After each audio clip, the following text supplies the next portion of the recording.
दिन के वक्त तुम मुझसे पैसे मांग रही थी। हाँ।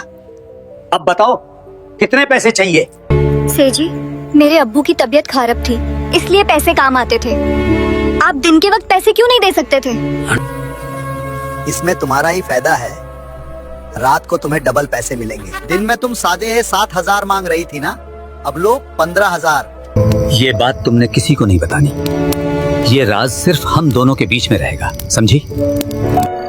सेठ जी, जो बात करनी है जल्दी कीजिए, कोई देख लेगा तो क्या सोचेगा? लोग कहेंगे रात के समय ये सेठ जी के साथ अकेली में क्या करने जाती है। बातें तो बहुत हो गई हैं, अब कुछ और करते हैं। पूजा, सेठ जी इतनी रात को यहाँ क्या कर रहे हैं आप? घर जाइए, ठंड बढ़ रही है, बुखार हो जाएगा आपको। बेटी, इन बड़े लोगों से बचकर रहना, ये हमारे जैसे लोगों के साथ बुरा कर देते हैं और हम उनका कुछ बिगाड़ भी नहीं सकते। एक गांव में सेठ जी रहता था। उसका पूरा नाम सेठ प्रमोद तिवारी था। उनके 5 भट्टे थे। 5 भट्टों के अलावा उनके पास 300-400 बीघा की खेती भी थी। आसपास के क्षेत्र में उनका नाम और रुतबा था। उनके पास बहुत दौलत और शोहरत थी। लोग उनकी बड़ी इज्जत किया करते थे। उनके पास सब कुछ था, किसी चीज की कोई कमी नहीं थी। भगवान की कृपा से उनके 2 बच्चे भी थे, एक लड़का और एक लड़की।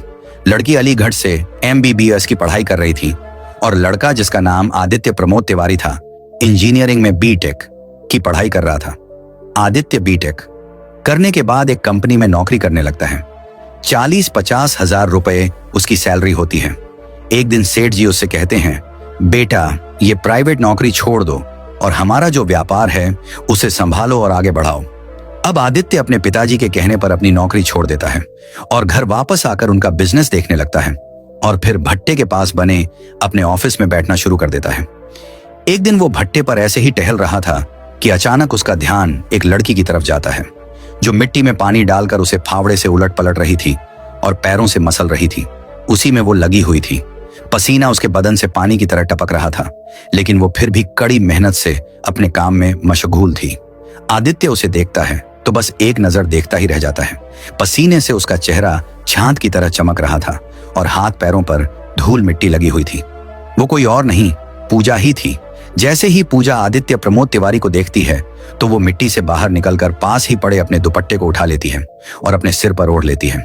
कुछ देर पूजा को देखने के बाद आदित्य वहां से वापस चला जाता है। अब अगली सुबह वो फिर से वहां जाता है। पूजा वही मिट्टी को मसल रही थी जिससे ईंटों को बनाया जा सके। जैसे ही उसकी नजर सेठ जी के बेटे पर पड़ती है, वो फिर से अपना दुपट्टा उठाकर ओढ़ लेती है। दोस्तों, पूजा ऐसे ही अपने माँ बाप के साथ काम में हाथ बटाया करती थी। वो तीसरे दिन जब भट्टे पर जाता है तो उसे पूजा कहीं नहीं दिखाई देती। न तो उसके माँ बाप भट्टे पर होते हैं और न ही पूजा। वो पूरे भट्टे का कोना कोना छान लेता है, लेकिन पूजा का कोई नामो निशान नहीं मिलता। उदास होकर वो वापस अपने ऑफिस लौटता है। वो काफी थक चुका था तो बस अपने ऑफिस की AC चालू करता है और कुछ देर वहीं आराम करता है। शाम में वो फिर से पूजा को देखने के लिए जाता है। जहां वो खाना खाते थे, सोते थे, वही सब जगहों पर ढूंढता है, लेकिन उसे कहीं नहीं मिलती। दोस्तों, 10 दिन तक वो ऐसे ही रोज आता है और उदास चेहरे के साथ वापस लौट जाता है। 11वें दिन जब वो फिर से जाता है तो वो लड़की उसे वहीं काम करते हुए दिखाई देती है। उसे देखकर वो बहुत खुश हो जाता है और फिर उसके पास जाकर कहता है, यार तुम कहाँ चली गई थी? तुम्हें मैंने कहाँ कहाँ नहीं ढूंढा। तो पूजा कहती है, कहीं नहीं, हम तो यही काम कर रहे थे। वो बोलता है, मैं तो रोज यहाँ आता था, तुम तो मुझे कहीं नहीं दिखाई दी। इतने में वहां पूजा के मम्मी पापा यानी मोहनलाल और शीला देवी आ जाते हैं और आदित्य प्रमोद तिवारी को प्रणाम नमस्ते करते हैं, क्योंकि वो लोग जानते थे कि ये सेठ जी का बेटा है। उसका बड़ा आदर और सम्मान करते हैं। आदित्य पूछता है, आप लोग यहाँ कितने समय से काम कर रहे हैं? तो पूजा के पिताजी मोहनलाल कहते हैं, छोटे मालिक, हमें यहाँ 20 साल हो गए हैं काम करते हुए। फिर वो पूजा के बारे में जानकारी लेता है तो वो बताते हैं, ये हमारी बिटिया है। आदित्य कहता है, बहुत ही मेहनती है, बहुत लगन से अपना पूरा काम करती है। यहाँ की लड़कियां तो इतना काम कर रही हैं और हमारे घर की लड़कियां तो आटा भी ना गूंथ पाए, और फिर ये तो पूरा एक बोखी मिट्टी है, ये बेचारी इसे मसलती रहती है। तो उसके माँ बाप बोलते हैं, हाँ छोटे मालिक, बहुत काम करती है, बहुत मेहनती है। आदित्य कहता है, आपकी लड़की तो बहुत बढ़िया है। दोस्तों, इतना सुनने के बाद पूजा आदित्य को अंग्रेजी के 2 शब्द बोलती है, थैंक यू। जब पूजा के मम्मी पापा सुनते हैं तो उन्हें बड़ा गर्व महसूस होता है। वो बोलते हैं, छोटे मालिक, हमारी बेटी पढ़ी लिखी भी है। ये बचपन से ही अपनी नानी के घर रहती थी, वहीं से 12वीं क्लास तक पढ़ी है। जब इसकी नानी की मृत्यु हो गई तो हमने इसे वापस बुला लिया। अब ये हमारे साथ यही रहती है और बस 1-2 साल में इसकी शादी कर देंगे, फिर अपने ससुराल में चली जाएगी। अब जब पूजा के माँ बाप ने उसकी तारीफ की और बताया कि वो पढ़ी लिखी और होशियार है, तो आदित्य उससे पूछता है, कौन से सब्जेक्ट से तुमने अपनी 12वीं की परीक्षा पूरी की है?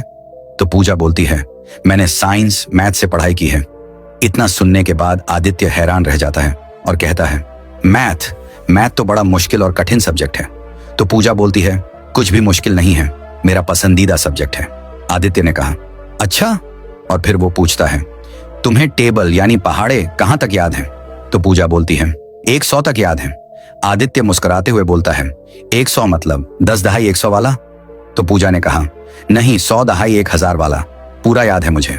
दोस्तों, अगर आप किसी से कह दें कि मुझे 20 तक पहाड़े याद हैं, तो सामने वाला इंसान तुरंत आपकी क्लास लेना शुरू कर देगा और कहेगा, सुनाओ 17 का पहाड़ा, सुनाओ 19 का पहाड़ा।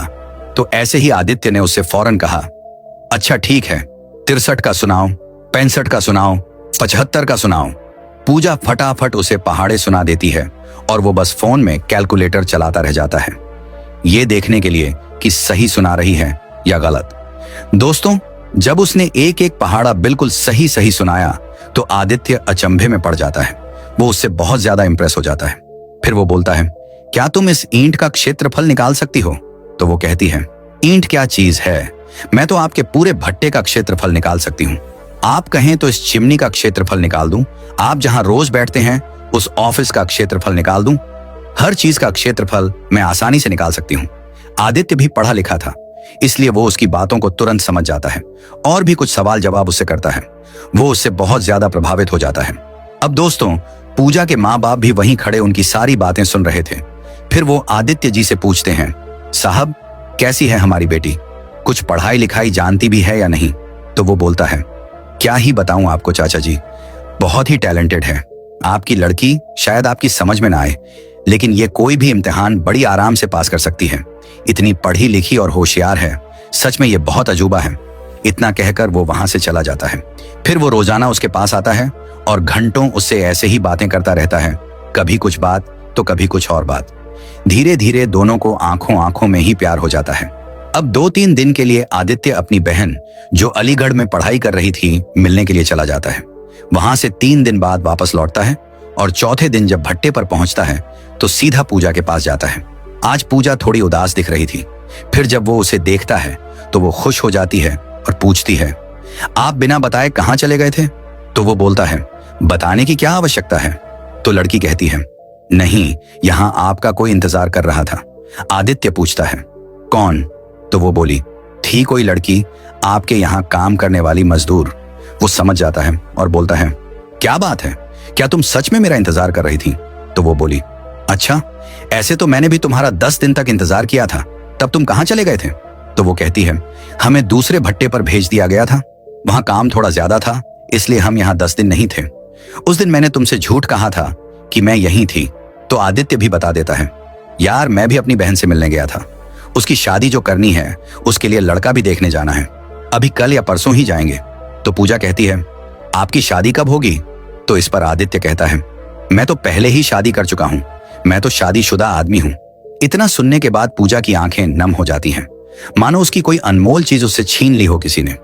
अब आदित्य उसकी ऐसी हालत देखता है तो उसके पास जाता है और कहता है, क्या हुआ यार, मैं तो बस मजाक कर रहा था तुमसे। तो पूजा कहती है, नहीं, आप मजाक नहीं कर रहे हो। आदित्य बोलता है, मैं तुम्हारे सर की कसम खाकर कहता हूं, यार मेरी शादी नहीं हुई है, मैंने तो बस मजाक में ऐसे ही बोल दिया था। पूजा कहती है, मैं कौन होती हूं आपकी जो आप मेरी कसम खा रहे हो? दोस्तों, आदित्य उसका हाथ पकड़ लेता है और बोलता है, तुम शायद नहीं जानती कि तुम मेरे लिए क्या हो। इसके बाद दोनों एक दूसरे की आंखों में खो जाते हैं और फिर एक दूसरे के गले लग जाते हैं। अब इन दोनों को किसी बात की कोई फिक्र नहीं रहती कि ये कहां खड़े हैं, कोई इन्हें देख रहा है या नहीं। वो 2-3 मिनट तक ऐसे ही एक दूसरे के गले लगकर चुपचाप खड़े रहते हैं। तभी पूजा की माँ शीला देवी के उठने का वक्त हो जाता है।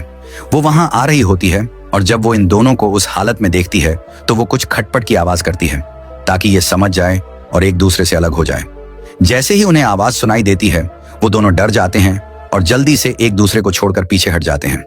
पूजा की माँ आती है और आदित्य से कहती है, साहब आप यहाँ क्यों आए हैं? तेज धूप हो रही है।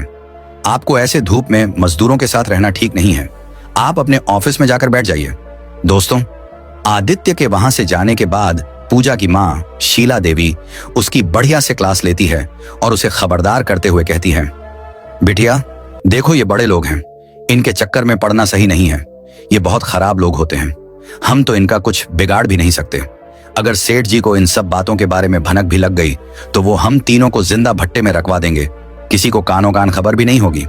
इसीलिए यहाँ पर कोई अपनी नौजवान बहू या बेटी को लेकर नहीं आता, लेकिन हम तुम्हें यहाँ लेकर आए क्योंकि तुम पर हमें अटूट विश्वास था।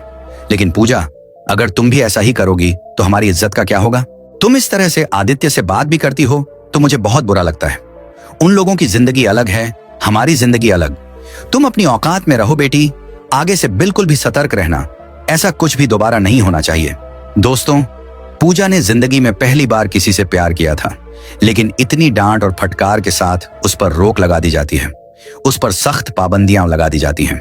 लेकिन उधर आदित्य का हौसला अब और भी बढ़ जाता है। वो अपनी गाड़ी से बाजार जाता है और पूजा के लिए नए नए तोहफे और कपड़े खरीदता है। उन सबको एक सूटकेस में रखता है और फिर अगली सुबह पूजा के सामने पहुंच जाता है। पूजा आज कुछ उदास थी। वो उससे बात करने की कोशिश करता है, लेकिन पूजा उसकी किसी बात का भी जवाब नहीं देती। फिर वो कहता है, क्या बात है? कल जो हमारे बीच हुआ उसको लेकर कहीं तुम नाराज तो नहीं हो? ये देखो, हम तुम्हारे लिए कुछ तोहफे लाए हैं। तो पूजा उससे गुस्से में बोलती है, छोटे मालिक आप प्लीज मेरे पास मत आया करें। कल माँ ने देख लिया था तो मुझे बहुत खरी खोटी सुनाई थी। अगर आपके पिताजी को इस सब के बारे में पता चल गया तो वो हम सबको जान से मार देंगे। आपको तो कोई कुछ नहीं कहेगा, तो प्लीज आपसे हाथ जोड़कर विनती करती हूं, आप मेरा पीछा छोड़ दीजिए और मुझसे बात मत कीजिए। यहां मेरे पास आने की जरूरत नहीं है। पूजा की माँ ने उन्हें कल गले मिलते हुए देख लिया था तो वो भी वहां आ जाती है और हाथ जोड़कर कहती है, साहब हम गरीब आदमी हैं, आप हमारे पेट पर लात मत मारिए। पिछले 20 सालों से यही मेहनत मजदूरी करके अपना जीवन बिता रहे हैं। अगर बड़े मालिक को पता चल गया तो वो हमारी खाल खिंचवा देंगे। वो ये नहीं सुनेंगे कि गलती किसकी है। तो साहब आप मेहरबानी करके हमारी बेटी का पीछा छोड़ दीजिए। हम बहुत ही गरीब लोग हैं, हमारा कोई और दूसरा सहारा नहीं है और आपके लिए तो पूरी दुनिया पड़ी है। आपसे बार बार यही विनती करती हूँ कि जो कल आपने मेरी बच्ची के साथ किया वो अब दोबारा कभी मत करना। पूजा की माँ फिर रोने लगती है।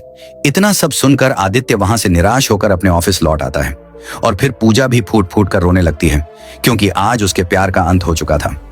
शाम को आदित्य अपने मम्मी पापा के साथ बैठकर खाना खा रहा था। तभी वो उनसे कहता है, पापा मुझे शादी करनी है। तो उसके पिताजी सेठ प्रमोद तिवारी हंसते हुए कहते हैं, बेटा कर ले शादी, मैं कब तुझे मना कर रहा हूं? आदित्य कहता है, नहीं पापा मैं मजाक नहीं कर रहा, मुझे शादी करनी है। तो सेठ प्रमोद तिवारी बोलते हैं, तो बेटा हम भी मजाक नहीं कर रहे हैं। सेठ प्रमोद तिवारी बोलते हैं, ये बताओ कोई लड़की पसंद कर ली है क्या तुमने? मैंने तो तुमसे पहले ही कह दिया था कि ये लड़की देखने की सरदर्दी मुझे मत देना, अपनी पसंद खुद ही देखकर हमें बता देना। इस पर आदित्य शर्माते हुए कहता है, हाँ पापा मुझे एक लड़की बहुत पसंद है, लेकिन वो गरीब परिवार से है। तो सेठ जी कहते हैं, देखो बेटा अमीरी गरीबी तो कोई बात नहीं है, बस लड़की अच्छी होनी चाहिए, और वैसे भी हमारे पास भगवान का दिया हुआ सब कुछ है, हमें किसी चीज की कोई कमी नहीं जो हम किसी से दहेज की मांग करेंगे। तो आगे बताओ कौन है वो लड़की? आदित्य बोलता है, पिताजी वो लड़की थोड़ी कम पढ़ी लिखी है। तो सेठ प्रमोद तिवारी कहते हैं, बेटा हमने तुम्हें पढ़ा लिखा कर इंजीनियर बनाया, ये इसलिए नहीं कि तुम किसी अनपढ़ लड़की को यहाँ ब्याह लाओ। आदित्य कहता है, पिताजी वो बिल्कुल अनपढ़ नहीं है, 12वीं पास है और जितनी पढ़ी हुई है उससे कई गुना ज्यादा उसे ज्ञान है, बहुत टैलेंटेड लड़की है। तो सेठ प्रमोद तिवारी कहते हैं, अच्छा बेटा और कोई खास बात हो उसमें तो बता दो। और वो हंसने लगते हैं। आदित्य फिर बताता है, पापा वो लड़की यही हमारे ईंट के भट्टे पर काम करती है। ये बात सुनकर सेठ प्रमोद तिवारी चौंक जाते हैं और तुरंत खड़े होकर बोलते हैं, ये कैसी बेहुदा बातें कर रहे हो तुम, कौन से भट्टे पर काम करती है? वो बोलता है, जहां मैं ऑफिस में बैठता हूं उसी भट्टे पर। अच्छा क्या नाम है उस लड़की का? तो वो बताता है, पापा पूजा नाम है उसका। सेठ प्रमोद तिवारी कहते हैं, अच्छा पूजा जो मोहनलाल की बेटी है? तो आदित्य बोलता है, पापा मैं नाम तो नहीं जानता उसके माँ बाप का, पर वो अपने माँ बाप के साथ ही वहां काम करती है। अब सेठ प्रमोद तिवारी अपनी मुंशी चंद्रमोहन को फोन लगाकर बोलते हैं, तुरंत भट्टे पर जाओ और मोहनलाल, उसकी पत्नी शीला देवी और बेटी पूजा, तीनों को मेरे घर फौरन लेकर पहुंचो। दोस्तों, घर में बवाल खड़ा हो जाता है। आदित्य की मां कहती हैं, मैं तो शुरू से ही मना करती थी कि उसे भट्टे पर मत भेजो। अब किसी ने इसे जादू टोना कर दिया है, कुछ इसे खिला दिया है करवाकर। अब बताओ, बोल रहा है कि भट्टे वाली से शादी करेगा। इसकी अकल पर पत्थर पड़ गया है।